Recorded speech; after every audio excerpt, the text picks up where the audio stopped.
தம்மை நோக்கி கூப்பிடுகிற யாவருக்கும் 145:18 தம்மை நோக்கி கூப்பிடுகிற யாவருக்கும், உண்மையாய் தம்மை நோக்கி கூப்பிடுகிற யாவருக்கும். உண்மையாய் கர்த்தர் சபீபனா பக்கம்.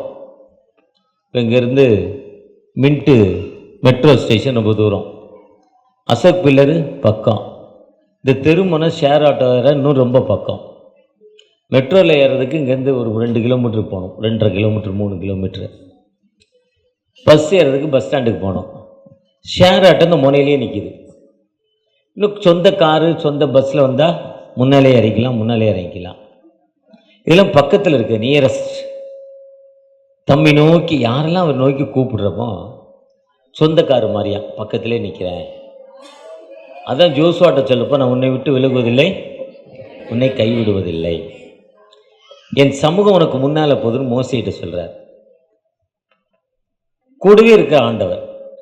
அடுத்து அதில் சொல்கிறாரு, தமக்கு பயந்தவருடைய விருப்பத்தின்படி செய்து. யாருக்கு?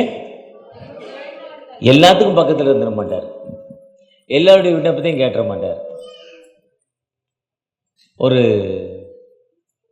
நேற்று வாட்ஸ்அப்பில் ரொம்ப கேட்டேன், ரொம்ப சிரிச்சுக்கிட்டே இருந்தேன். ஒரு பிச்சைக்காரன் ஒரு வீட்டுக்கு போகிறார். ஒரு வீட்டுக்கு போயிட்டு அம்மா சோறு போடுங்கிறார்.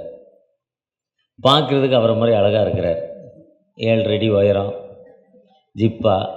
இப்போ எனக்கு 3 மூட்டை துணி, அவனுக்கு 7.5 மீட்டர் துணி வாங்கணும்.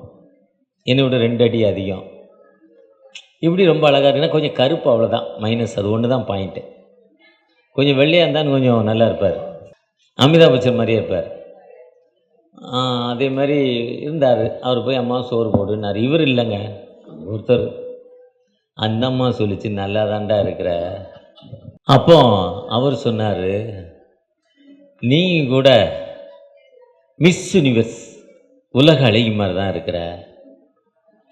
மிஸ் யூனிவர்ஸ் உலக அழகி மாதிரி எவ்வளோ அழகாக இருக்கிற. இருந்தாலும் உள்ளே இருக்கவனுக்கு சோறு தானே பொங்கி போட்டுக்கிட்டு இருக்க. வான் தலையெழுத்து அப்படி இருக்குது. நீ பெரிய நடிகை சரோஜா தேவியை மாதிரியோ பத்மினி மாதிரியோ, இல்லைன்னா இன்றைக்கி நடிகை பேர் தெரியல, இப்படி ஒரு பேர் மாதிரி சொல்லி, இல்லை ஒரு பெரிய அழகி இப்படி இருந்திருப்ப. ஆனால் அந்த அம்மாவுக்கு அப்படியே உடம்பெல்லாம் வேத்துருச்சு. எவ்வளோ நீ என்னையை புரிஞ்சுக்கிட்டடா நைனா, இந்த குடும்பத்தில் இருக்க ஒருத்தம் கூட என்னையை புரிஞ்சுக்கலடா நைனா.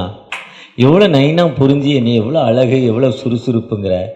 இவங்களுக்கு சோத்தை பொங்கி போட்டு வீட்டை தொடச்சி இப்போ அட்டிப்பானை கழுவி அவங்களுக்கு பார்க்கறதுக்கே சரியாக போதுடா நைனா, உட்கார்றா உனக்கு சோறு தரேன்னு உள்ளே போய் 4 இட்லி சூடாக எடுத்தாந்து, நல்ல சட்னி, ஒரு கார சட்னி, ஒரு தேங்காய் சட்னி, ஒரு சாம்பார், ஒரு பொடி சூப்பராக கொடுத்துச்சான். ஏன்னா அவன் என்ன பண்ணிட்டான், கொஞ்சம் ஜஸ்ட்டு அதிகமாக கோவப்படாமல் சொல்லிட்டான். இதுதான் லவ், இதுதான் அன்புங்கிறாங்க. என்ன நினச்சிட்டு சொன்னானோ இது அன்பு. இதே மாதிரி தான் கர்த்தருக்கு பயப்படுகிற மக்கள் மத்தியில் அவர் என்ன பண்ணுறாரு, அன்பு கூறுகிறார். நான் ஆண்டவருக்கு யாருக்கு பயப்படணும்? கடவுளுக்கு நாம் பயப்படுகிற மக்களாய் காணப்பட வேண்டும் எப்பவுமே. அதுதான் ஒவ்வொரு சங்கீதம் 128:1, கர்த்தருக்கு பயந்து அவர் வழிகள் நடக்கிறேனோ அவன் பாக்கியவான். Fear to the Lord. ஆண்டவருக்கு யாரு பயப்படுறமோ, ஆண்டவர் இந்த வேதத்தில் பயப்படாதே பயப்படாதேன்னு 365 தடவை சொல்லியிருக்காரு. 360 டைம். ஒரு நாளைக்கு ஒரு தடவை டு நாட், பயப்படாத, எதுக்கும் பயப்படாத. ராத்திரி சுடுகாட்டு வழி வந்தால் பேய் வருதுன்னு என்ன பண்ணக்கூடாது, பயப்படக்கூடாது. குடிகார புருஷன் வரான் இப்போ அடிப்பான், பயப்படக்கூடாது. எதுக்கும் பயப்பட வேண்டாம். ஆனால் அந்த பயப்படாதேன்னு சொல்கிறதுக்கு ஒரே அர்த்தம் என்னென்னா, அவருக்கு பயப்படணும். யாருக்கு? கர்த்தருக்கு பயப்படணும். கர்த்தருக்கு பயந்து அவருடைய கட்டளையின்படி நடக்கிறவனோ அவன் பாக்கியவான். உன் கைகளின் பிரயாசத்தை உன் மனைவி வீட்டோரங்களில். அவருக்கு பயந்துட்டாலே அந்த அம்மா இந்த காசை கொண்டே அவங்க அம்மா வீட்டில் கொடுக்காது, தண்டல் கட்டாது, வீணா காசு எடுத்து போய் ஹோட்டலில் சாப்பிடாது, செலவு பண்ணாது. அது கனிதரும் செடியாய் மாறிடும். ஏன்னா அந்த கணவன், அந்த மனைவி மட்டும்தான் அந்த வீட்டை சரியான முறையில், நேர்த்தியான முறையில் அந்த மனைவி மட்டும்தான் நடத்த முடியும், வேறு யாரும் நடத்த முடியாது குடும்பத்தை.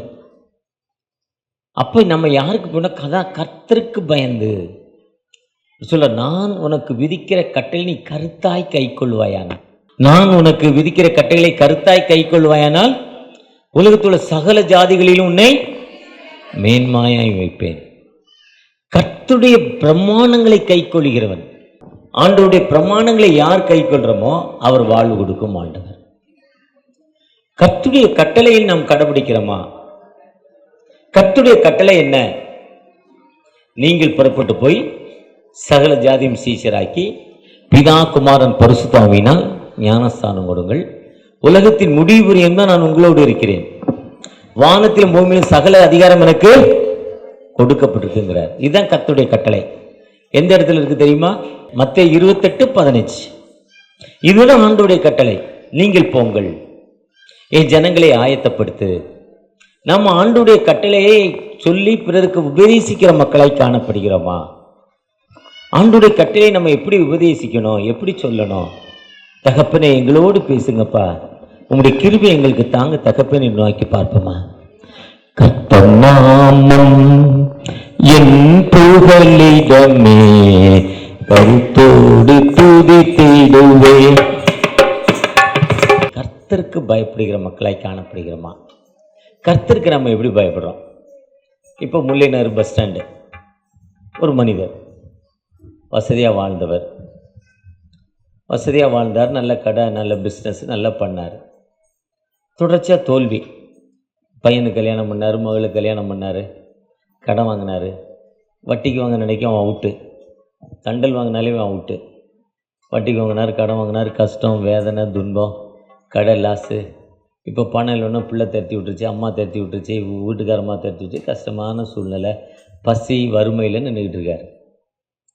அப்போ இந்த பஸ் ஸ்டாண்டில் என்ன ஒருத்தரையா, ஐயா ஏதாவது கொடுங்க, ரொம்ப பசிக்குது, சாப்பிடல. இப்போ நான் டயபெட்டிக் பேஷண்ட்டு, பசி தாழ மாட்டேன், டைமுக்கு ஏதாவது சாப்பிட்டுக்கிட்டே இருப்பேன், உள்ளே போய்கிட்டே இருக்கணும். இந்த இன்ஜினுக்குள்ளே போன மாதிரி, ஓடுற இன்ஜினுக்கு டீசல் தேவைப்படுற மாதிரி எனக்கு தேவைப்பட்டுக்கிட்டே இருக்கும். அதே மாதிரி ஐயா பசி ஏதாவது கொடுங்கன்னு அவசரமாக கேட்குறாரு. அதில் நம்ம ஐயா மாதிரி ஒருத்தர் வந்தார், பார்த்தாரு. உனக்கு என்ன பிரச்சனைனார்? சோறு இல்லை, வா. சோறு இல்லையா? நான் உனக்கு சோறு தரல, ஆனால் எனக்கூட ஒரு ஒப்பந்தம் பண்ணிக்கோனார். என்ன ஒப்பந்தம்னு கேட்டார். நம்ம 2 பேரும் ஒரு பிஸ்னஸ் செய்வோம், பார்ட்னர் ஆகிடுவோம். சோத்துக்கே வழி இல்லை. இப்போ காலையில் 2 இட்லி, ஒரு இட்லி 3 ரூபா அந்த கடையில், அந்த ரோட்டில் 3 ரூபா, அந்த கடையில் 7 ரூபா. A to B போனால் 35 ரூபா. A to Bயில் 35, 2 இட்லி 35, ஒரு இட்லி 35 தெரில, 2 இட்லி. அந்த அக்கா கடையில் 3 ரூபா. அன்றைக்கி வேல்பாறை, போன வாரம் சண்டே வேல்பாறையில் ஒரு டெத்துக்கு போயிருந்தேன். ஒரு அம்மா இட்லி கொடுத்துச்சு, 6 ரூபா. Super chutney, super sambar. A to B தலைகள்னாலும் கொடுக்க முடியாது அதே மாதிரி இட்லி. ஒரு பாய்மா வீட்டில் செஞ்சு கொடுத்தது 6 ரூபாய்க்கு. எனக்கு ஆச்சரியம். நல்ல சாப்பாடு கொடுத்துச்சு, ரொம்ப சீப். அதே மாதிரி ரோட்டு கடை ஒரு சில கடைகள் இருக்குது. ஒரு சிலர் தான் பழைய சுட வச்சு ஊற்றிடுறாங்க, தான் கெட்டு போகிறது. வழியே இல்லை, இப்படிப்பட்ட நிலைமையில் இருக்கிறான்பா. நீ என்னப்பா பார்ட்னராக இல்லை, வாரியா வரலையா? வா, ஒரு கடை போடுவோம். கடைக்கு அட்வான்ஸ் நான் தர்றேன், அந்த பார்த்தவர் சொன்னார். முதலீடு நான் தர்றேன், எல்லாம் நான் தர்றேன். அப்போ வருமானம் எப்படி? பார்ட்னர்ஷிப். எது எப்படி? நீ வேலை செய், நான் முதல் தந்துடுறேன், உனக்கு கடை தந்துடுறேன், எல்லாம் பண்ணிடுறேன். ஆனால் வர்றதில் பங்குன்னா எவ்வளோ கேட்பேன்? அவர் கேட்டால் 10 விழுக்காடு கூட்டுறா போதுன்னாரு. எவ்வளோ கேட்டார்? 10. 100 ரூபா லாபம் கிடச்சா எவ்வளோ கொடுத்துரு? எனக்கு 90 ரூபா உனக்கு, நீ வேலை செய்கிற, வாடகை கொடுக்குற, எல்லாம் உனக்கு, ஜாமான்லாம் வாங்கி போட்டுக்கோ. லாபத்தில் 10 ரூபா, விற்பனையில் 10 ரூபா இல்லை, லாபத்தில் 10 ரூபா. அந்த ஏழை மனுஷனால் நம்பவே முடியல. 50-50 கேட்பார் நினச்சா, இல்லை 70-80 கேட்பார், 70-30. அவருக்கு 70, இவர் வேலை செய்கிற 30 பார்ப்பாருன்னு பார்த்தா 10%. 100 ரூபாய்க்கு 10 ரூபா, 1000 ரூபாய்க்கு 100 ரூபா, 1 லட்ச ரூபாய்க்கு 1000 ரூபா, 1 கோடி ரூபாய்க்கு 1 லட்ச ரூபா, 10 லட்ச ரூபா. சந்தோஷமாக ஏற்றுக்கொண்டார். பிஸ்னஸ் போட்டார், ஃபேன்சி ஸ்டோரு, நல்லா போச்சு. கரெக்டாக வருமானத்தில் 10 விழுக்காடு கொடுத்துக்கிட்டே இருந்தார். கொஞ்ச நாள் கழித்து ஞாபகம் வந்தது, 10 வருஷமாக கொடுத்துட்டோம், இவ்வளோ கொடுத்துட்டோம், அவர் இவ்வளோ தானே முதல் போட்டார், அவர் கொடுத்ததோட ஜாஸ்தி இனிமே ஏன் கொடுக்கணும்னு என்ன வந்துச்சு. இதுதான் மனுஷன். வட்டிக்கு வாங்கியாச்சு, வாங்கின வட்டி 3%, 10% வட்டி சொல்லி வாங்கியாச்சு. அவனுக்கு முதல் எது வட்டியை வச்சு அதில் வர்ற வட்டியை கொடுத்துட்டு அதில் வர வச்சு தான் சாப்பிட்றது. அவருக்கு வருமானம் அதான். இப்போ எனக்கு தெரிஞ்ச நண்பர் ஒருத்தர் இருக்கார் அரியலூரில், முருகன் ஒருத்தர். அவர் இப்போ ஆபிரகாம் மாற்றிட்டார். அவர் பழனியில் இருந்தார். 4 லட்ச ரூபா கடன் வாங்கினார். 48 லட்ச ரூபாய்க்கு வட்டி கொடுத்தாரு. எவ்வளவு? 4 லட்ச ரூபா வட்டிக்கு வாங்கி 48 லட்ச ரூபா வட்டி கொடுத்து அதுக்கப்புறம் இருக்கிற வீட்டை விற்று கொடுத்து இன்னும் 1 லட்ச ரூபா அவருக்கு கொடுக்கணும். இன்னும் 1 லட்ச ரூபா அவர் தேடிட்டு இருக்காரு. இவரை எங்கே இருக்கான்? 1 லட்ச ரூபா தரணும், 1 லட்ச ரூபா தரணும், வட்டியோட இவ்வளாச்சுங்க. இதுதான். ஏன்னா அவன் இல்லாமல் ஒரு வீடு வச்சுருக்காங்க, ஹவுஸ் ஓனர்னு சொல்கிறோம். அவங்களுக்கு 4 வீடு, அதில் வர்ற வருமானம் தான் அவங்களுக்கு என்னது? சாப்பாடு. மாசானா அதில் தான் அவங்க வரி கட்டணும், எலக்ட்ரிக் பில் கட்டணும், தண்ணி வரி கட்டணும், மெயின்டைன் பண்ணணும், பெயிண்ட் அடிக்கணும், எல்லா வேலையும் இருக்குது. அவங்களுடைய நிலைமை அது. ஆனால் நான் வாடகை கொடுத்து நீ சாப்பிட நம்ம என்ன கூடாது, நினைக்கக்கூடாது. அவங்க முதல்ல அதில் போட்டிருக்காங்க. இதே மாதிரி தான் இந்த மனுஷனுக்கு என்ன வந்துட்டு என்ன நினச்சாரு? ஒரு 15-20 வருஷம் கழித்து நம்ம ஏன் கொடுக்கணும்? அவருக்கு இவ்வளோ கொடுத்துட்டான்ல. இதே தான் கடவுள். நம்ம ஒரு அடிமைத்தனத்தில் இருந்தோம், கைவிடப்பட்ட நிலைமையில் இருந்தோம், ஏழ்மையில் இருந்தோம். உழைப்பதற்கு பலனை தந்தார். என்ன தந்தார்? பாதுகாப்பு தந்தார். டிஃபென்ஸ். ஆண்டுடைய பாதுகாப்பு, டிஃபெண்டாக இருந்தோம். இப்போ எனக்கு வயசு 65. 12 வயசில் பார்த்தீங்கன்னா போடுறதுக்கு ட்ரெஸ் இல்லை. 10 வயசு 11 இல்லையா, 9 வயசுக்கு போடுறதுக்கு ட்ரெஸ் இல்லை, சொந்த வீடு இல்லை. 9 வயசில் அம்மா அப்பாவுக்கு சொந்த வீடு இல்லை, வருமானம் இல்லை, சோறு இல்லை. ஆனால் எல்லாரும் ஓடினாங்க, நாங்களும் ஓடினோம். எல்லாரும் வேலை செய்யுங்க, நாங்களும் வேலை செஞ்சோம். எல்லாரும் வேலையை பார்த்தாங்க, நாங்களும் வேலை பார்த்தோம். ஆனால் எல்லாரும் முன்னேறினாங்களா? இல்லை. எல்லாருமே டிஎஸ் ஃபேமிலியாக மாறினாங்களா? இல்லை. இன்னைக்கு கண்மலையில் மேல் இருக்க ஒரு பட்டணமாய் உயர்த்திருக்கிறார்னா அவருடைய பாதுகாப்பு, அவருடைய அரவணைப்பு, அவருடைய ஆலோசனை. உனக்கு எதிராய் உருவாக்கப்படும் எந்தவித ஆயுதமும் உனக்கு விரோதமாய் ஒரு வழியாய் வருவார்கள். உனக்கு விரோதமாய் உருவாக்கப்படும் எந்தவித ஆயுதம், எத்தனையோ ஆயுதம் எங்களுக்கு விரோதமாய் பில்லிசு நீங்கள் வந்திருக்கு. எங்களுக்கு விரோதமாய் பல கஷ்டங்கள், வேதனைகள் வந்திருக்கு, துன்பங்கள் வந்திருக்கு, விபத்துக்கள் வந்திருக்கு. ஒரு நாள் ராத்திரி பகலெல்லாம் வேலை செஞ்சு ராத்திரிலாம் வண்டி ஓட்டி ரொம்ப டயர்டு. டிரைவர் மதுரையில் இறங்கணும், அவங்க மனைவி மதுரையில் இருக்காங்க. அவனும் 2 நாளாக தூங்கலை, நானும் 2 நாளாக தூங்காமல் வண்டி ஓட்டி வேலை செஞ்சு பிஸ்னஸ் போய் வேலை செஞ்சு வண்டி ஓட்டி மதுரையில் இறக்கியே விடணும். சரிப்பா நான் 120 கிலோமீட்டர் 160 கிலோமீட்டர் ஓட்டிகிட்டு போகிறேன்னு சொல்கிறேன். ஒத்துக்க மாட்டான். அண்ணே நீங்கள் தூங்கலாங்கிறான்.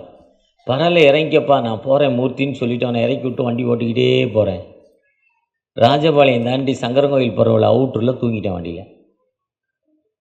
திடீர்னு பிரேக் அடிக்கிறேன், வண்டி இந்த பள்ளத்தில் விழுந்துடும். இந்த ஒரே ஒரு இன்ச்சில் இருந்து நிற்கிது. என் கூட உட்காந்துருக்கேன்னா அப்போ தான் கல்யாணம் பண்ணி 3 மாதம் ஆச்சு. 2 பேரும் விழுந்தால் கூடையில் தான் அள்ளிட்டு வந்திருக்கணும். ஆண்டவர் சொல்கிறாரு, என் இரக்கங்களுக்கு முடிவில்லை, சோர்ந்து போகிறவனுக்கு பலனை கொடுக்கும் ஆண்டவர், சத்துவத்தை கொடுக்கும் ஆண்டவர். நானே உனக்கு பலன், நானே உனக்கு ரட்சிப்புன்னு சொல்கிறேன். நான் I am the strength, I am the Xavier, I am the Shankar. நான் தான் உனக்கு ரட்சிப்பு, நான் தான் பலன். அப்போ எல்லாத்துக்கும் ஆண்டவர் கொடுக்கல. அதே நேரத்தில் இத்தனை ஆண்டுகள் ஆண்டவர் எனக்கு வாழ்வு கொடுத்துக்கான்னு நினைக்க முடியாது. இன்னைக்கு ஒரு புது விதமான பலன், புது விதமான வல்லமை, புது விதமான அபிஷேகம் தரும் ஆண்டவருக்கு நன்றியுள்ள மக்களை ஒவ்வொருவரும் நம்ம நினைச்சு பார்க்கிறப்போ, நான் இப்படிப்பட்ட அடிமைத்தனத்தில் இருந்தேன், இப்படிப்பட்ட வேதனையில் இருந்தேன், இப்படிப்பட்ட துன்பத்தில் இருந்தேன், ஆண்டவர் எனக்கு பலனை தந்தார். பலனை தந்த ஆண்டவருக்கு நன்றியுள்ள மக்களாய் காணப்படுகிறோமா? பலனை கொடுத்த ஆண்டவருக்கு நன்றி உள்ள மக்களாய் இருக்கிறோமா? அந்த ஆண்டவருக்கு நம்ம உண்மையா, தகப்பனே எனக்கு இப்படிப்பட்ட வாழ்வை கொடுத்திருக்கீங்க, எனக்கு வாழ்வு, நான் அந்த நன்றியுள்ள மக்களாய் காணப்படுகிறேனா? ஆராய்ந்து அறிந்திருக்கின்றேன், சுற்றி சுற்றி சூழ்ந்திருக்கின்றேன், என்னை காண்டவரே, தினம் பார்ப்பவரே. அந்த ஆண்டவர் நம்மளை பார்த்துக்கிட்டே இருக்கிறார். இது என்னுடைய செல்ஃப். ஒருவேளை சமூகத்தில் பார்த்தா அந்த திருநெல்வேலியிலேருந்து ஆசிரியத்து போகிற வழியில் ஒரு ஊர் இருக்குது. அந்த ஊர் பேர் திடீர்னு மறந்து போகுது. அங்கே காஃபி ரொம்ப ஃபேமஸ். காஃபியும் வடையும் ஒரு காலத்தில். இப்போ ஃபேமஸ், நிறையா பேர் குடிக்க, அவ்வளோ ஒன்றும் நல்லா இல்லை. வடையும் ரொம்ப நல்லாயிருக்கும். அந்த ஊரில் ஒரு ஜாதிக்காரன் இருந்தான். அந்த ஊர் வழியாக எவனுமே போக முடியாது, தீட்டு போட்டுருவான்ட்டான். நம்ம போக முடியாது. ஊருக்கு அவுட்டெலாம் ஆற்றுக்குள்ளே இறங்கி தான் போகணும், ரோடு கிடையாது. இன்றைக்கி அந்த ஊருக்கு ஒரு பைபாஸ் போட்டுட்டான். ஊருக்கு அவுட்டெலாம் ஆற்றுல இறங்கி தான் போகணும். இப்படிப்பட்ட அடிமைத்தனத்தில் இருந்தோம், ஒரு அடிமைத்தனத்தில் இருந்தோம். ஊருக்குள்ளே போனால் கட்டையில் அடிப்பான், மண்டையை உடைச்சிருவான். இன்னொரு ஊர் எல்லாம் ஒரே, இவனும் அவரும் ஒரே ஜாதிக்காரன் தான். அவன் கொஞ்சம் வெள்ளையாக இருப்பான், அவன் கொஞ்சம் கருப்பாக இருப்பான். ஆத்தூர், தூத்துக்குடி போகிற வழியில், தூத்துக்குடிலேருந்து திருச்செந்தூர் வரலாம் ஆத்தூர்னு ஒரு கிராமம். இந்த கருப்பாக இருக்கவன் அந்த ஊருக்கு ஒரே ஜாதிக்காரன், ஒரே பேர், ஒரே ஜாதி தான். கருப்பாக இருக்க அவனை ஊருக்குள்ளே விட மாட்டான். இப்படித்தான் 150 வருஷத்துக்கு முன்னால் இருந்தோம். 150 வருஷத்துக்கு முன்னால் எப்படி இருந்தோம்? இன்னைக்கு ஒடிசாவில் ஒரு கிராமத்துக்கு போனீங்கன்னா பெண்களுக்கு ஆடை இல்லை, ட்ரெஸ் இல்லை. பெண்களுக்கு ட்ரெஸ் இல்லை. ஒடிசாவில் மேல் பாசி மணி போட்டிருக்காங்க. இன்னும் ஒரு சில மக்கள் மதத்தின் அடிப்படையில் கட்டப்பட்ட நிலைமையில் இருக்கிறாங்க. மதுரையில் ஒரு கோயில் இருக்கு, பெரிய கோயில், நீங்கள் நான் உள்ள போக முடியாது. இன்னைக்கு சிதம்பரத்தில் ஒரு கோயில் இருக்கு, சட்டை அவுத்து தான் நடக்கணும். சட்டை அவுத்துனுங்க பூ நூல் தெரிஞ்சால் தான் போக முடியும். இன்னைக்கு குருவாயூர் இதே நிலைமை தான், சட்டை அவுத்து தான் போனோம், ஜாதியை பார்க்க. இப்படித்தான் இருந்தோம். ஆனால் ஆண்டவர் நமக்கு இவ்வளோ பெரிதான ரட்சிப்பு. இவர் என்ன ஜாதி, அவர் என்ன ஜாதி, அவர் என்ன ஜாதி, அவர் என்ன ஜாதி, இவர் படிச்சிருக்காரா, இவர் படிக்கலையா, எவ்வளோ ரட்சிப்பு, எவ்வளோ ஒரு சமத்துவத்தை ஆண்டவர் கொடுத்திருக்கார். அந்த மிஷன் மூலம் அந்த மிஷனரிகள் வந்து தங்கள் வாழ்க்கையை அர்ப்பணித்ததால நீங்கள் நானும் எப்படிப்பட்ட வாழ்வு கொடுத்திருக்கிறோம். அந்த ஆண்டவருக்கு நன்றியுள்ள மக்களாய், அந்த ஆண்டவருக்கு நன்றி செலுத்துகிற மக்களாய் காணப்படுகிறோமா? அந்த ஆண்டவருக்கு நம்மை ஒப்புவிக்கிற மக்களாய் காணப்படுகிறோமா? அந்த ஆண்டவரை நாம விடுதலை கொடுக்கிற மக்களாய் காணப்படுகிறோமா? அந்த ஆண்டவருக்கு நம்ம எப்படிப்பட்ட மக்களாய் காணப்படுகிறோம்? அந்த ஆண்டவருக்கு நம்ம நன்றி, ஆண்டவரே எனக்கு இப்படிப்பட்ட வாழ்வை தந்தீங்க, வாழ்வை தந்த எனக்கு நான் இப்படிப்பட்ட வாழ்வு, நான் இப்படிப்பட்ட வாழ்வை நமக்கு தருவேன்பா, எனக்கு விடுதலை தருவீங்களே, எனக்கு விடுதலை தருவீங்களான்னு கேட்கிற மக்களாய் காணப்படுகிறோமா? இன்னைக்கு எவ்வளோ மக்கள் கண்ணீரான வாழ்வில், வேதனையான வாழ்வில் வாழ்ந்து கொண்டிருக்காங்க. நம்ம அந்த மக்களுக்கு நம்ம காஸ்பல் சொல்கிற மக்களாய் காணப்படுகிறோமா? நம்ம காஸ்பல் சொல்கிற மக்களாய் காணப்படுகிறோமா? ஏதோ சர்ச்சைக்கு வர்றோம், ஆண்டவருடைய வார்த்தையை கேட்குறோம், ஜெபம் பண்ணுறோம். ஜெபம் பண்ணிட்டு பாஸ்டர் ஜெபம் பண்ணுறாரு, நானும் ஜெபம் பண்ணுறேன். ஆண்டவர் ஆசீர்வாதம் தராரு, காணிக்கை கொடுத்துட்டோம். இந்த வாரத்தில் உள்ள தசம்பா கொடுத்துட்டோம். இந்த வாரத்தில் உள்ள காணிக்கை நம்ம அந்த மாதத்தில் உள்ள காணிக்கை கொடுத்துட்டோம். முடிஞ்சதுன்னு இல்லைங்க. பெற்ற அற்புதத்தை பிறருக்கு நம்ம என்ன பண்ணணும்? சொல்லணும். ஆண்டவருடைய அற்புதத்தை சொல்லணும். அதுக்காக பாஸ்டர் வந்து ஒரு சர்ச்சை ஆரம்பிக்க சொன்னார். இன்றைக்கி அப்படி தான் இங்கே இந்த ஏரியாவில் சர்ச் இருக்குது. எல்லா மேல் வீட்டூரையும் சர்ச்சாக இருக்குது, எல்லா திருமணம்லாம் சர்ச்சாக இருக்குது. 5 பேர் இருக்கான் ஒரு சர்ச்சுங்கிறான். யாருன்னா மாமன் மச்சான் அண்ணன் தம்பி இருக்கான், அவன்தான். அது ஊழியம் இல்லை. அது எப்படின்னா, ஏதோ போனேன், ஏதோ கஷ்டத்தில் இருந்தேன், வேதனை, உண்மை, வயிறு வலிச்சது, தலை வலிச்சது, கஞ்சா பிடிச்சேன், அமைதி இல்லை, என்ன அறியாமே அந்த குடிகாரம் பேச்சு விடிஞ்சா போச்சுன்னு ராத்திரிலாம் தண்ணி அடிச்சுட்டு காலையில் எழுந்து நைனாவை பார்த்து, நைனா இனிமே அப்பா தண்ணியே அடிக்க மாட்டேன்டா, சத்தியமாக தலையில் அடிப்பார். எத்தனை மணிக்கு? 8:30 மணிக்கு கொஞ்சம் போதை தெளிஞ்ச உடனே. 9:30 மணிக்கு கை காலெல்லாம் வலி எடுத்துக்கும். 9 மணிக்கு கை காலெல்லாம் வலி. ஏன்னா நைட்லாம் முதல் நாள் ஃபுல்லாக சாப்பிடலை, சாப்பிடாமே குடித்து உடம்புல பலன் இல்லாமல் இருக்க பலனும் போய் கிட்டுக்கிட்டுன்னு ஆடுவான்.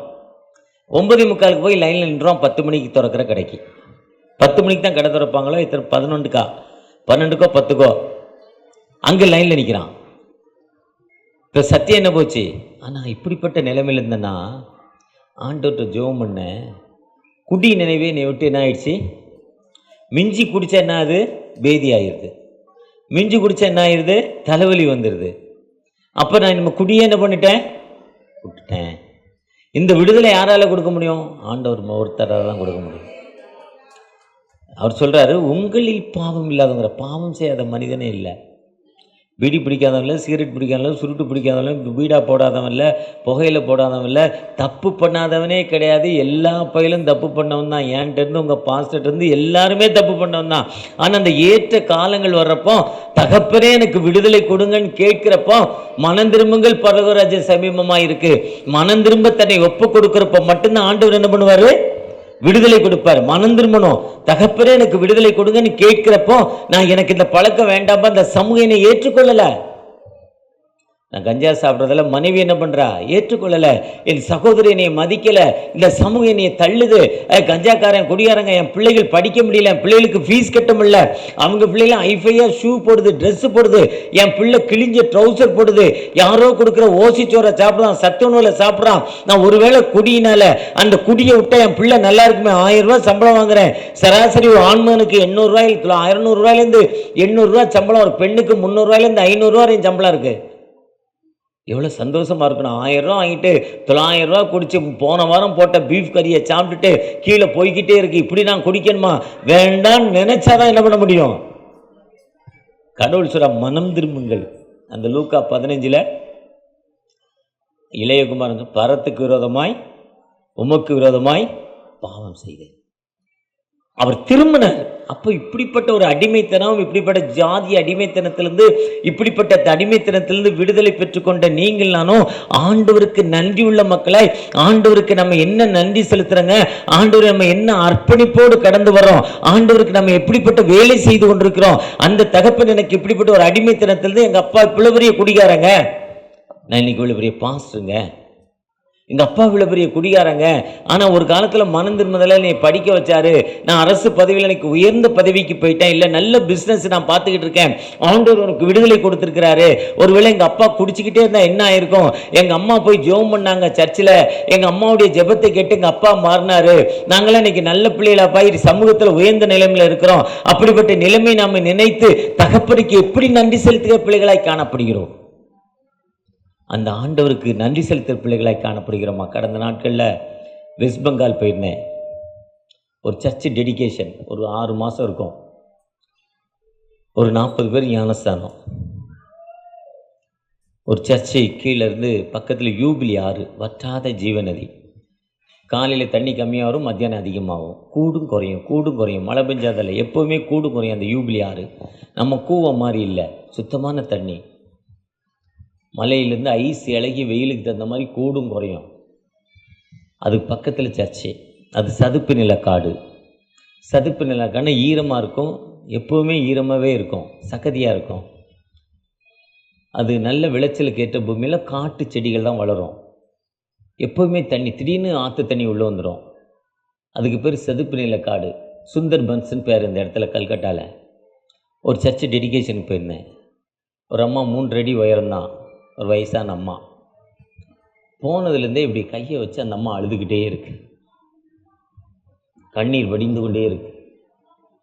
நாங்கள் போனோடனே டிஃபன் கொடுத்தாங்க, மத்தியானம் சாப்பாடு கொடுத்தாங்க, சர்வீஸ் டெடிகேஷன் முடிச்சு. போனதுலேருந்தே இப்படி அழுதுகிட்டே இருக்கு அந்த அம்மா. அழுதுகிட்டே இருக்கிறப்போ, எதுக்கு இந்த அம்மா அழுகுது, அந்த அம்மா சாட்சி சொல்லுங்கன்னு சொன்னேன்னா, அந்த அம்மா சாட்சி சொல்லிச்சு. ஒரு அடிமைத்தனத்தில் இருந்தா, பாவங்கிற ஒரு அடிமைத்தனம், குடிங்கிற ஒரு அடிமைத்தனம், பிசாசின் கெட்டிகள்ங்கிற ஒரு அடிமைத்தனம். எங்களுக்கு யாருமே விடுதலை இல்லை. வியாதி, குடி அதிகமான என்ன ஆகும்? வியாதி. போதை பழக்கம் அதிகமான என்ன ஆகும்? வியாதி. எங்கேயுமே வழி இல்லை. 80 கிலோமீட்டர் அங்கேருந்து கல்கட்டா, 3 மணி நேரம் ட்ராவல். 80 கிலோமீட்டர் போக இங்கேருந்து 80 கிலோமீட்டர் மாமண்டூருக்கு அடுத்த மரக்காணம், மாமண்டூருக்கு அடுத்த ஒரு மதுராந்தகம், 80 கிலோமீட்டர். 1.5 மணி நேரத்தில் போயிடலாம். 3 மணி நேரம் ட்ராவல். வசதி இல்லை. ஆனால் இந்த காஸ்பல் வந்த பிறகு ஆண்டவர்களுக்கு விடுதலை தந்தார், அடிமைத்தனத்திலிருந்து விடுதலை தந்தார். இந்த ஆண்டவர் இந்த மக்கள் தெரிந்து கொள்ளணும். இந்த ஆண்டவர் இந்த மக்கள் என்ன பண்ணணும்? அதுக்கு தான் நான் சர்ச்சைக்கு இடம் கொடுத்தேன். சர்ச்சைக்கு இடம் கொடுத்தது இல்லாமல் கெட்டுவதற்கு பணமும் கொடுத்துருக்காங்க அந்த அம்மா. அவளை ஏழையில் அந்த ஏழைத்தன்மையாக இருந்து இந்த சர்ச்சைக்கு இடம் கொடுத்துருக்காங்க. அந்த ஏக்கம், ஒரு சர்ச்சை தூரப்பார்வை, ஆண்டோடைய சர்ச்சை கட்டுவதற்கு பணம் கொடுத்த எனக்கு ஆண்டவர் வாழ்வு தந்தார். அந்த சந்தோஷம். நீங்கள் நானும் ஆண்டவற்றை எப்படிப்பட்ட ஒரு அன்புள்ள மக்களாய் காணப்படுகிறோம். உமக்காகத்தான் வாழ்கிறேன், உம்மைத்தான் நேசிக்கிறேன். ஆண்டவருக்கு எப்படிப்பட்ட பிள்ளைகளாய் காணப்படுகிறோம். ஆண்டவர் சொல்றாரு, நீ புறப்படு, ஆயத்தப்படுத்து, சீக்கிரமாப்போ பிதா என்னை அனுப்பியது போல் நான் உன்னை அனுப்புகிறேன். நீ சீக்கிரமாப்போ, பிதா அனுப்புறது போல் நான் உன்னை அனுப்புகிறேன், போப்பா, போய் காஸ்பல் சொல்லுங்கிறார். ஒருவேளை நான் முதல்ல சொன்னேன், அதை முடிக்கலை. சர்ச்சுக்கு வர்றோம், வயிறு வலிக்கு ஜெபம் பண்ணுறோம், ஆண்டவர் விடுதலை கொடுக்குறாரு. விடுதலை கொடுத்தோன்னே பாஸ்டர் பெருமைக்கு சாட்சி சொல்லுங்கிறாரு. நான் ஜெபம் பண்ணேன், விடுதலை கிடச்சி சாட்சி சொல்கிறாங்கிறாரு. சாட்சி சொல்கிறப்ப என்னையாமல் இப்படி என்னை மாதிரி அரைக்குறையாக ஒரு பாட்டு பாடுறான். அதை பாட தொண்டை சரியாயிரும். தக்காளியை கத்தியில் வச்சு இரும்பு கத்தியில் வெட்டிக்கிட்டே இருந்தீங்கன்னா இரும்பு கத்தி எப்படியா இருக்கும்? வெள்ளையாக இருக்கும். தக்காளியை வெட்டாமல் விட்டுட்டீங்கன்னா நான் ஒரு 4 நாளையில் துரு பிடிச்சிரும். பாட த்ரோட்டு சரியாயிரும். நல்லா பாட ஆரம்பித்தான். பிறகு ஒரு நாள் ஒர்க்ஷீப் பண்ண விட்டார். பிறகு ஒர்க்ஷீப் பண்ண விட்டு ஒரு நாள் மெசேஜுக்கு விட்டார். ஒரு நாள் மெசேஜுக்கு விட்டு நல்ல மெசேஜ் வந்து இப்போ மெசேஜ் கொடுக்க மக்களை தெளிவாக கண்ட்ரோலில் வச்சுருந்தார். மெசேஜ் முடிய என்னானார், நல்லா டெவலப் பண்ணால் பாஸ்ட் ஒரு நாள் கன்வென்ஷனுக்கு போயிட்டார். அங்கே ஒரு 5000 ரூபா காசு தராங்கன்னு இவரை விட்டுட்டு. இவர் 2 வருஷம் உதவி போதுகராக இருந்தார், உதவி பாஸ்ட்டு. 3ஆவது வருஷம் பக்கத்தில் சர்ச்சை ஆரம்பிச்சிட்டார். இது இல்லை ஊழியம், இது மளிகை கடை வியாபாரம், இது இல்லை.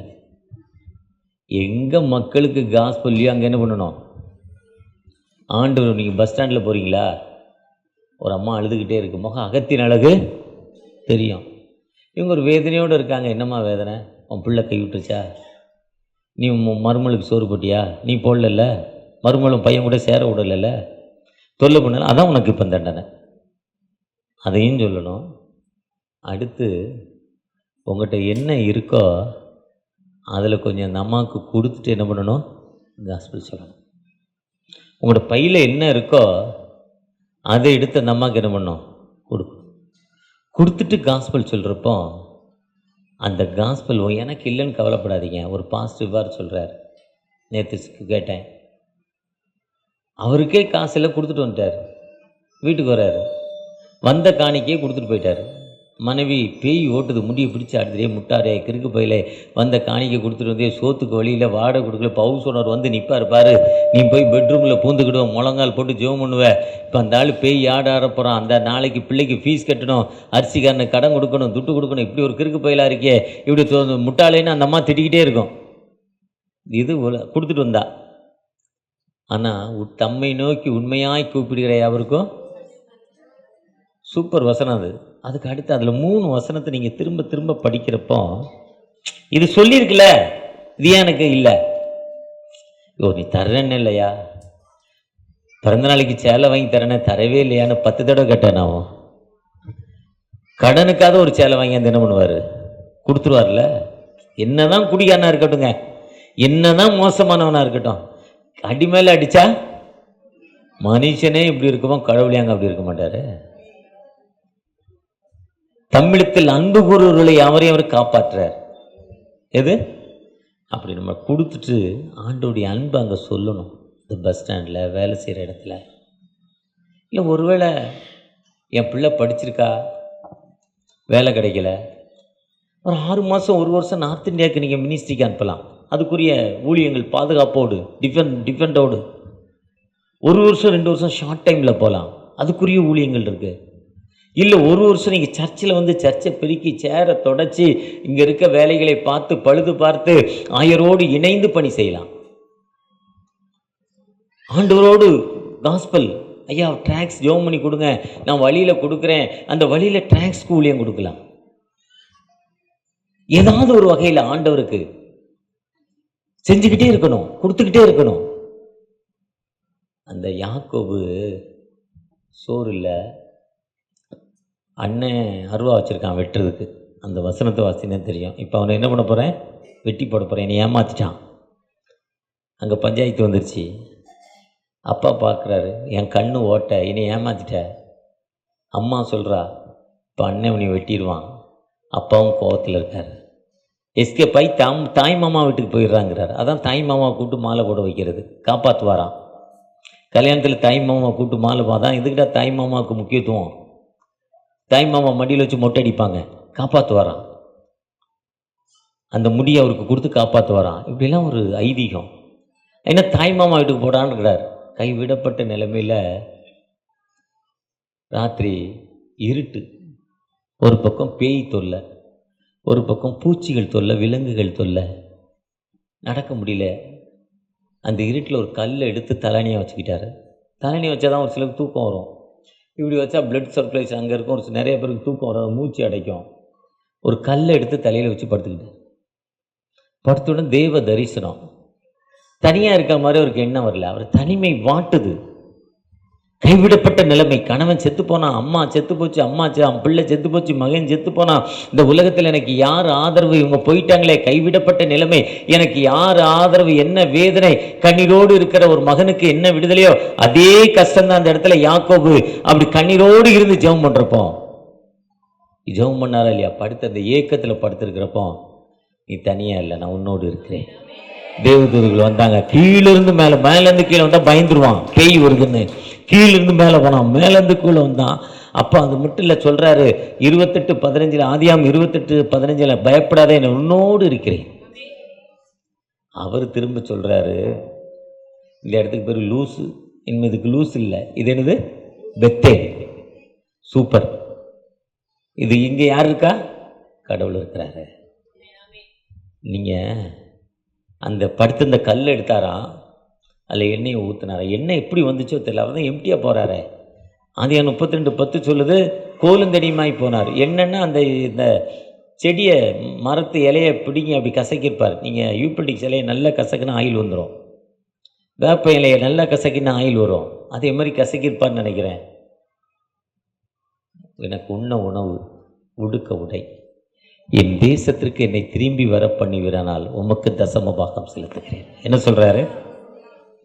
நீங்கள் என்ன வேதனையோடு வந்திருக்கலாம், என்ன துன்பத்தோடு வந்திருக்கலாம், எந்த கண்ணீரோடு வந்திருக்கலாம், எந்த நிலைமையில் இருந்தாலும் நீங்கள் இப்போ ஒரு ஆண்டவர்கிட்ட ஒப்பு கொடுத்து யாக்கோபை போல ஜெபிக்கிறப்போ, அந்த குழந்தை இல்லாத அன்னாள் குழந்தை கிடைத்த பொழுது, இந்த குழந்தை எனக்கு தந்துட்டீங்கப்பா.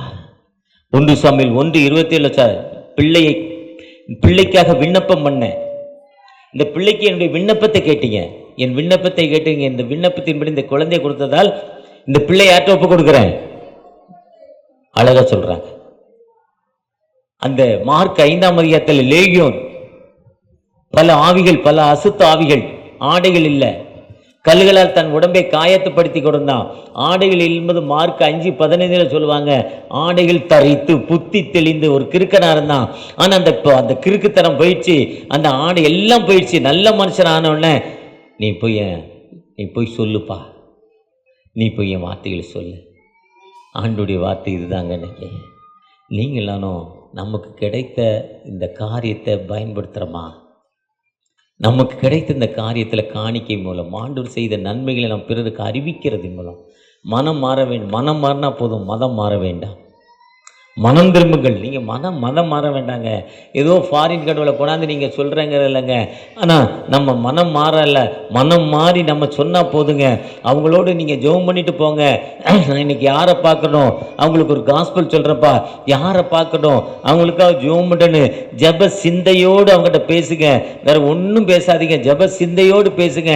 நீங்கள் போடுற அந்த விதையானது அவங்க மனசுல இன்னைக்கு இல்லை என்னைக்கும் அவங்க சொல்லிட்டு போனாங்க, நம்ம அதன்படி ஆண்டவரை நோக்கி பார்ப்போம், ஜெபம் பண்ணுவோன்னு அவங்களுக்குள்ள அந்த எண்ணம், அந்த எண்ணம் வந்துருங்க. அந்த எண்ணம் வந்துட்டாலே என்ன ஆகும்? விடுதலை கிடைச்சிடும். அப்படிப்பட்ட விடுதலை கொடுக்கும் உயிருள்ள ஆண்டவர் உங்களோடு என்னோடு கடந்து வந்திருக்கிறார். அந்த ஜீவனுள்ள ஆண்டவர் உங்களோடு என்னோடு கடந்து வந்திருக்கிறார். இது மதம் மாற்றம் அல்லங்க. மனம் மாறினா போதுங்க, எனக்கு இது வேண்டாங்க. ஒருவேளை அப்படிப்பட்ட ஆண்டவர் நம்மோடு கடந்து வந்திருக்கிறார். ஒரு ஜான் தாமஸ் ஒரு 180 வருஷம் கொண்டாட்டாங்க. 183 180 கொண்டாடிட்டாங்க அவருடைய பிறந்தநாள். அவங்க ஒரு ஊர்லேருந்து மெஞ்ஞானபுரத்துலேருந்து அந்த விஎஸ் சசரியா ஊருக்கு போய் காஸ்பல் சொல்ல போகிறார். குதிரையில் போவார். வெள்ளான் விளை. நீங்கள் திருநெல்வேலியிலேருந்து போனீங்கன்னா ஃபஸ்ட்டு 4 மாவடி, குறும்பூர் தாண்டினோடனே 4 மாவடி, மோனனை ஊர். 50% கிறிஸ்டின், 50% இந்துஸ் தீவிரமாக இருப்பாங்க. அவங்களும் தீவிரமாக இருப்பாங்க. அடுத்த ஊர் போனீங்கன்னா தினத்தந்தி ஆதித்தனரையா ஊர், 100% இந்துஸ், ஒரு கிறிஸ்தவம் கூட உள்ள கிடையாது. அடுத்த ஊர் வெள்ளான் விளை, 100% கிறிஸ்டின்ஸ், ஒரு ஹிந்துஸ் கூட அங்கே கிடையாது. அந்த வெள்ளான் விளை எப்படி மாறிச்சுன்னா, ஜான் தாமஸ் குதிரையில் போய் அந்த வெள்ளான் விளையில் காஸ்பல் சொல்லுவார். அவர் இருந்த ஊர்லேருந்து 15 கிலோமீட்டர். அங்கே சுப்பிரமணியன்னு ஒருத்தர், அவர் கோமணம் தான் கட்டியிருப்பார். நான் சொல்வது 150-200 வருஷம், 1903ன்னா அதுக்கு முன்னே ஒரு 40-50 வருஷம், 1850 கிட்டத்தட்ட. குதிரையில் போகிறவர் அடிப்பாராம், திட்டுவாராம் அவங்க ஊர் பாஷையில். இப்போ நம்ம ஊர் பாஷை சென்னையில் பார்த்தோன்னே திட்டுவோம்ல, ஒரு மொழி இருக்குது சென்னைக்கு, திட்டுறோம் உடனே எல்லாரும் ஒரு வார்த்தை சொல்லிட்டு தான் திட்ட ஆரம்பிப்போம். அதே மாதிரி அந்த ஊரில் ஒரு மொழி, அது திட்ட ஆரம்பிப்பார், அடிப்பார். ஆனால் ஜான் தாமஸ் அடி வாங்கி ஒவ்வொரு வாரமும் அடி வாங்குவார். ஆனால் போவார் ஒவ்வொரு ஞாபகம். அதை அவருடைய மகன் பார்க்குறான், சின்ன பையன், இந்த ஆள் சூட்டு கோட்டு குதிரையில் வர்றான். நாங்கள் கோமணம் தான் கட்டியிருக்கோம், ஒன்றுமே இல்லை, இப்படி தான் இருந்தோம். இப்படி இந்த மனுஷன் அடி வாங்க அவற்றுக்குள்ளே என்ன இருக்குன்னு பார்க்குறான். அந்த ஆவி அவனுக்குள்ளே போகுது. அதை தான் கர்த்தருடைய ஆவி எங்கேயோ அது விடுதலை வந்து அந்த ஆவி அவனுக்குள்ளே போகுது. அவர் தான் வேதநாயக மசரியா சாமுவேல், இன்னைக்கு IMS உடைய ஃபவுண்டர், NMS உடைய ஃபவுண்டர், CSI திருச்சபையுடைய ஃபவுண்டர், CNI திருச்சபையுடைய ஃபவுண்டர். ஏன்னா சுவிசேஷத்தை அறிவிப்பது என்மேல் விழுந்த அறிவிக்காவிட்டால் இன்னைக்கு உலகத்தில் ஒரு உயர்ந்த இடத்துக்கு அவர் ஆண்டவர் அழைச்சிட்டு போயிருக்கார். அந்த ஆண்டவர் நம்மோடு கடந்து வந்திருக்கிறார். அந்த ஆண்டவர் உங்களையும் ஒரு உயர்ந்த இடத்துக்கு அழைத்து செல்ல அந்த ஆண்டவர் ஆயத்தமுள்ள தகப்பனாய் காணப்படுகிறார். அந்த ஆண்டவர் விடுதலை கொடுக்கிற தகப்பனாய் காணப்படுகிறார். அந்த ஆண்டவற்ற தகப்பனே, எனக்கு ஒரு விடுதலை கொடுங்க, என்னை ஆசீர்வதிங்க, எனக்கு விடுதலை கொடுங்க, என்னை ஆசீர்வதிங்க, உங்களுடைய கிருபை எனக்கு தாங்க தகப்பனே, உங்களுடைய இரக்கத்தை எனக்கு தாங்க தகப்பனே, எனக்கு இருக்கிற கஷ்டம் வேதனை துன்பங்கள் உண்டு தகப்பனே, எனக்கு ஒரு விடுதலை கொடுங்க, எனக்கு ஒரு விடுதலை கொடுங்க, எனக்கு ஒரு ஆசீர்வாதத்தை கொடுங்கன்னு அவரை நோக்கி பார்க்கிறப்போ நிச்சயமாக ஒரு விடுதலை கொடுக்கும் ஆண்டவர், நிச்சயமாக வாழ்வு கொடுக்கும் ஆண்டவர். அந்த ஆண்டவரை நோக்கி பார்ப்போமா? ஆத்துமாவே நன்றி சொல்லு, முழு உள்ளத்தோடே, ஆத்துமாவே நன்றி சொல்லு, முழு உள்ளத்தோடே. ஆம் தகப்பனே, ஒரு விசை கூட எங்களோடு பேசியிருக்கீங்க. ஒரு விதமான கேன்சர் வியாதியில் ஒரு சகோதரி கஷ்டப்பட்டு இருக்காங்கப்பா, மனமிறங்க அந்த கட்டிலிருந்து கரையட்டுப்பா. வார்த்தை அனுப்பி கரைய பண்ணுகிற ஆண்டவர், உங்களுடைய வார்த்தை அனுப்பி கரைய பண்ணி 147 சொல்றீங்க. அந்த வார்த்தை அனுப்பி அந்த சகோதரிக்கு அந்த கட்டிகள் கரையணும்பா. ஒரு சகோதரி செய்வனை கட்டுகனால இரவு நேரத்தில் தூக்கம் இல்லாமல் கஷ்டம் வேதனை துன்பத்தில் இருக்காங்கப்பா. நான் செத்துடணும்னு நினைக்கிறாங்க. அந்த மரண பள்ளத்தால் இருக்க அந்த அன்பு சகோதரிக்கு ஒரு விடுதலைப்பா, ஒரு அற்புதம் தகப்பனே, ஒரு அதிசயம் தகப்பனே. அந்த செய்வனை கட்டுகளிலிருந்து முழுமையான விடுதலை தகப்பனே. இதோ நான் கிறிஸ்துவுக்கு வந்து ஞானஸ்தானம் வாங்கின நாள்லேருந்து எனக்கு அமைதி இல்லாத நிலைமை, வேதனையோடு வாழ்ந்து கொண்டிருக்கேன், கண்ணீரோடு வாழ்ந்து கொண்டிருக்கேன். அந்த மக்களுக்கு ஒரு விடுதலை, ஒரு அற்புதம் தகப்பனே, ஒரு அதிசயம் தகப்பனே. இந்த மாசத்துல என்னையால ஃபீஸ் கட்ட முடியுமா? என் பிள்ளைய ஸ்கூலுக்கு அனுப்ப முடியுமா? 5000 ரூபாய் கேட்கறாங்க, 2000 ரூபாய் கேட்கறாங்க. நான் என்ன செய்வேன்? இந்த ட்ரெஸ் இல்லையப்பா, என் பிள்ளைக்கு நல்ல ஆடை இல்லையே, ஏக்கத்தோடு ஜெபிக்கிற அந்த அன்பு மகளுக்காகப்பா, அந்த சகோதரி ஜெபிக்கிறாங்க. அண்ணாள் குழந்தை இல்லைன்னு ஜெபித்த பொழுது ஊழியத்துக்கு ஒப்பு கொடுத்து ஜெபம் பண்ணாங்க. என் பிள்ளைய தலையில கை வச்சு அபிஷேகம் பண்றப்பா, இவனை ஒரு மோசேவாக, இவனை ஒரு தீர்க்கதரிசியாக, இவனை ஒரு வல்லமையாக நீங்க பயன்படுத்த போறீங்க. உங்களுடைய ஊழியத்துக்கு ஒரு மிஷன் ஊழியத்துக்கு ஒப்பு கொடுக்கிற தகப்பனே, ஒரு ஜெபிக்கிற இந்த சகோதரிய ஜெபத்தை கேட்டு தகப்பனே, விசேஷமாக கற்பத்தின் கனியை சுமந்து கொண்டிருக்கிற இந்த அன்பு பிள்ளைகளுக்காக ஒரு புதிய பலன், ஒரு புதிய வல்லமை தகப்பனே, உங்கள் துக்கம் சந்தோஷமாய் மாறும் மாற்றன்படி கற்பத்தின் கனியை சுமந்து கொண்டிருக்கிற அன்பு பிள்ளைகளுக்காக, கற்பத்தின் கனிக்காக ஏக்கத்தோடு ஜெபிக்கிற அன்பு பிள்ளைகளுக்காக, திருமணத்திற்காக காத்திருக்கிற அன்பு பிள்ளைகளுக்காக, ஏற்ற காலத்தில் அந்த திருமணம் நடக்காதா கண்ணீரான வாழ்வுக்கு அன்பு பிள்ளைகளுக்காக தகப்பனே, திருமணம் நடந்துச்சு, எங்க அப்பா கடன் வாங்கி கல்யாணம் பண்ணாரு, ஆனா புருஷனோ நல்லவனா இல்லையே, கண்ணீரோடு ஒரு சகோதரி ஜெபித்துக் கொண்டிருக்காங்க. ஒரு விசை கூட அந்த சகோதரிக்கு ஒரு விடுதலை, ஒரு அற்புதம் தகப்பனே, குடும்பத்தில் ஒரு அமைதி, மனைவி கணவனோடு இணைந்து வாழ அந்த சகோதரிக்கு ஒரு விடுதலை, ஒரு அற்புதம் தகப்பனே, சகோதரி மத்தியில இறங்கட்டும் தகப்பனே. கைவிடப்பட்ட நிலைமையில கணவன் மரித்து போனார், பிள்ளைகளுடைய ஆதரவு இல்ல, இருக்க இடம் இல்ல, ஏக்கத்தோடு ஜெபிக்கிற அந்த அன்பு மகளுக்காக உங்களுடைய விடுதலின் கரம், உங்களுடைய இரக்கத்தின் கரம், உங்களுடைய அபிஷேகத்தின் கரம் இறங்கட்டும் அப்பா. ஒவ்வொருவரோடு இறங்கட்டும், ஒவ்வொருவரையும் ஆசீர்வதிங்க. இந்த ஆராதனை முழுவதும் ஒரு வல்லமையினால் வருகிற வாரத்தில் தேவைகளை சந்தித்து ஒரு புதிய விடுதலை, ஒரு புதிய அபிஷேகம் கொடுக்கப்பட தயவுக்காக நன்றி. ஆசீர்வதிங்க.